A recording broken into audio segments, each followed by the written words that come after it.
என் மனைவிக்கு வந்து அம்மாவும் இல்லை அப்பாவும் இல்லை. என் மனைவியை வந்து எங்க அப்பா தான் படிக்க வச்சார், டாக்டரேட். அவங்களே இன்னைக்கு டாக்டரேட் முடிச்சிருக்காங்க, டாக்டர் பட்டம் வாங்கியிருக்காங்க.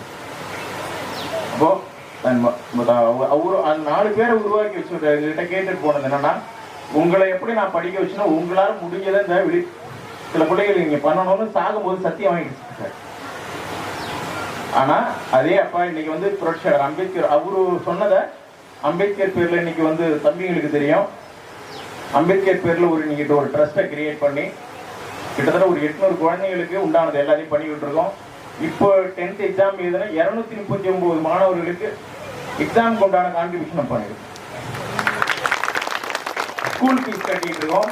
சாரி, இப்போ காலேஜ் ஸ்டூடெண்ட்ஸ்க்கு வந்து 17 ஸ்டூடெண்ட்ஸுக்கு எக்ஸாம் ஃபீஸ் கட்டுவோம்.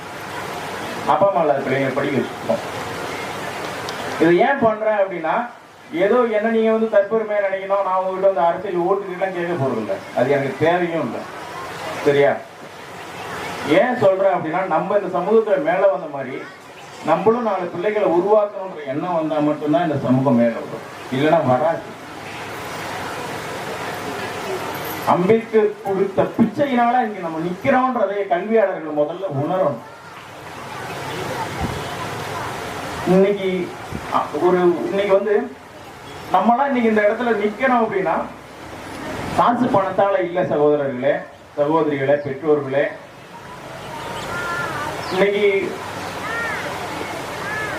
அண்ணாமலையில எம்ஏ படிக்கும் போது நான் கட்டினது வந்து மாசம் இயர் ஃபீஸ் வந்து 150 ரூபாய். ஒரு வருஷத்துக்கு நாங்க கட்டின ஃபீஸ் 150 ரூபாய். உண்மையா பொய்யா தம்பிங்களா? அண்ணாமலை தான் படிச்சோம், படிச்சவங்க இருக்கீங்கள. 150 ரூபாய் இ கார்டு போட்டு படிச்சிருக்கலாம் எம்ஏ படிக்கும்போது. எம்பில் படிக்கும்போது 750 ரூபான்னு நினைக்கிறேன் நான் ஃபீஸ் கட்டினேன். பிஹெச்டி படிக்கும்போது 2500 ரூபாய். இதுவே மாற்று சமூகத்தினுடைய பிள்ளைகள் இன்னைக்கு எவ்வளவு கட்டுறாங்க தெரியுமா? பர் இயர் 30,000 ரூபாய் கட்டுறாங்க. எப்ப நீ புரிஞ்சுக்க போற? கஞ்சா அடிக்கிறான், பீடி குடிக்கிறான், வாயில ஆன்ஸ் அடைகிறான், அவளா வந்து அம்பேத்கர் சிலைக்கு மாலை போடுறான். கேவலமா இல்ல? இந்த சமூகத்துல பிறந்துட்டு போய் இதெல்லாம் செஞ்சுட்டு அம்பேத்கரை வந்து தலையில கூட்டி வச்சுட்டு மண்டை ஃபுல்லா மயிரை வச்சுக்கிட்டு காட்டு மராண்டி மாதிரி இருந்துகிட்டு நீ அம்பேத்கரை தொடுறிய, அசிங்கமா இல்ல உனக்கு? அசிங்கமா இல்ல? எதுக்கு நீ எல்லாம் நம்ம ஆடை போட்டு நிக்கிறோம்? புரட்சியாளர் அம்பேத்கர் இப்பெல்லாம் அவரே தற்கொலை பண்ணிப்பாரு. அவரு இருந்தாலும் அவரே தற்கொலை பண்ணிடுறாரு. நம்ம பசங்க எல்லாம் பண்றதை பார்த்தோம். அம்பேத்கரை உள்வாங்கணும். நம்ம கல்வியாளர்களா வரணும்யா. வா, வந்து 10 பேரை வழிகாட்டு, 10 பேரை உருவாக்கு. நீ அம்பேத்கருக்கு மாலை போடு. அதுதான் சரி.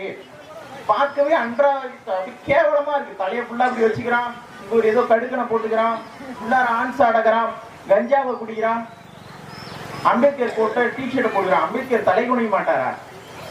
அம்பேத்கர் வெக்கம் பட மாட்டாரா? அம்பேத்கர் சந்தோஷப்படுவாரா? அவர் ஆன்மா உன்னை மன்னிக்குமா? நீ செய்யற செயலுக்கு மன்னிக்குமா தங்கமே? அதை தெளிவா புரிஞ்சுக்கோங்க. படிங்க, நல்லா படிங்க. படிக்கணும்ன்ற எண்ணம் இந்த விளிம்புநிலை சமூகத்துக்கு வந்துச்சுன்னா ஒவ்வொருத்தரும் படிங்க. 10வது படிங்க, 12வது படிங்க, ஒரு டிஎன்பிசி எழுதுங்க, ஒரு குரூப் 1 எழுதுங்க, குரூப் 2 எழுதுங்க, ஒரு விஓவா, ஒரு தாசில்தாராவா, ஒரு குரூப் 2வா, குரூப் 3வா, உள்ளவா. 20,000 சம்பாரி, 30,000 சம்பாரி, 50,000 சம்பாரி, உனக்குன்னு சேர்த்துக்க. உன்னால முடிஞ்ச 4 பேருக்கு உதவு. இல்லையா, உன்னை சுத்தி இருக்கிறவனை சந்தோஷமா பாத்துக்க. ஐயாவோட நினைவை போட்டு புகழ்,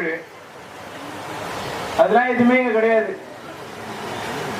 போறான், கொளுத்தி வேலைக்கு போறான், ஒரு 500 ரூபா வச்சுக்கிறான், மூட்டை மூட்டையா வச்சுக்கிட்டு கஞ்சா குடிக்கிறான். ரொம்ப கேவலமா இருக்கு, மன உளைச்சலா இருக்கு. கிளாஸ் ரூம்ல உட்கார்ந்து இருக்கும்போது பிள்ளைகளை போடுறாங்க. I cannot control my self. ரொம்ப கொடுமையா இருக்கு. இந்த சமூகம் எப்ப மாறும்? தெளிவா புரிஞ்சுக்கோங்க. தயவு செய்து பெற்றோர்கள் வந்து பிள்ளைகளை படிக்க அனுப்புங்க. 1000 ரூபாய் 500 ரூபாய் வேலைக்கு சத்தியமா அனுப்பாதீங்க. உங்க காலில் விழுந்து கேட்கிறேன், இதெல்லாம் செய்யாதீங்க. இன்னைக்கு வந்து ஒன்றும் இல்லாதவங்க வீட்டு பிள்ளை இன்னைக்கு நான் வந்து இந்த இடத்துல நிற்கிறேன் அப்படின்னா அதுக்கு நான் படித்த கல்வி மட்டும்தான் காரணம். எப்போ நம்ம படிச்சு நமக்குள்ள ஒரு தகுதியை வளர்த்துக்கிட்டோம். பணம் சம்பாதிக்கிறது ஒரு பெரிய விஷயமே இல்லை. பணம் சம்பாதிக்கிறது உலகத்திலேயே மிகப்பெரிய ஈஸியான கேவலமான அற்பமான விஷயம் என்னன்னா பணத்தை ஈஸியா சம்பாதிக்கிறது தான். அது தெளிவா புரிஞ்சுக்கும். பணம் சம்பாதிக்கிறது வந்து ரொம்ப பெரிய விஷயம்லாம் ஒண்ணுமே கிடையாது. உனக்கான தகுதியும் திறமையும் உனக்கு இருந்தா அந்த இடத்துல நீ அச்சீவ் பண்ண போற, அவ்வளவுதான். இப்ப தகுதியும் திறமையும் எல்லாமே வானத்துல படத்துல விட்டு அப்படியே ஏதோ வச்சு துப்போம்ல.